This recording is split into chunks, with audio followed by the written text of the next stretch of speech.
તમામ મંત્રીઓને આવનારા 2 વર્ષનો રોડ મેપ માંગ્યો છે। તમને જણાવી દઈએ કે 3 માર્ચે મંત્રી પરિષદની બેઠક પણ થવાની છે અને આ સમાચાર ઉપર પણ વધુ વિગતો संवाददाता लक्ष्मण रॉय अपनी साथ जुड़ाई गया है। एमनी पासेथी ज लईए। लक्ष्मण जी, क्या है सरकार का प्लान आने वाले 5 सालों के लिए?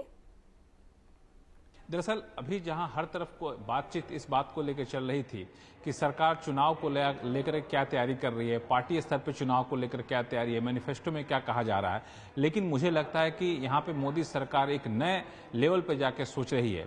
और पिछले कैबिनेट की बैठक में सभी मंत्रियों को यहां तक कह दिया गया कि अपने अगले 100 दिनों का एक एक्शन प्लान बताइए कि आप अगले 100 दिनों में क्या क्या करने वाले हैं मंत्री होने के नाते।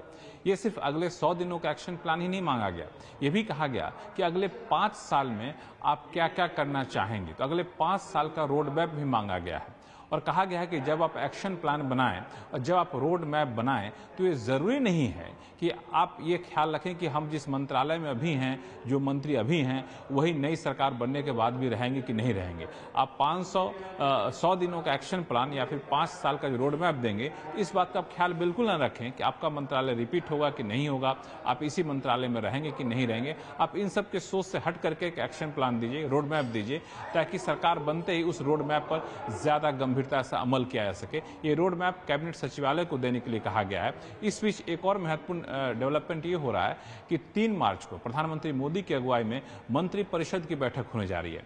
मंत्री परिषद की बैठक में कैबिनेट के मंत्री तो होंगे ही होंगे, सारे राज्य मंत्री भी यहां पर होंगे और वहां पे एक ज्यादा समय तक, कह सकते हैं दिन भर का मंथन चलेगा। ये मंथन चुनाव की तैयारियों को लेकर के होगा, चुनाव के बाद के रोड मैप को लेकर के होगा, सरकार की उपलब्धियां क्या रही हैं 10 साल में ये बताया जाएगा, ताकि मंत्री के स्तर से लोगों तक इसको पहुंचाया जा सके।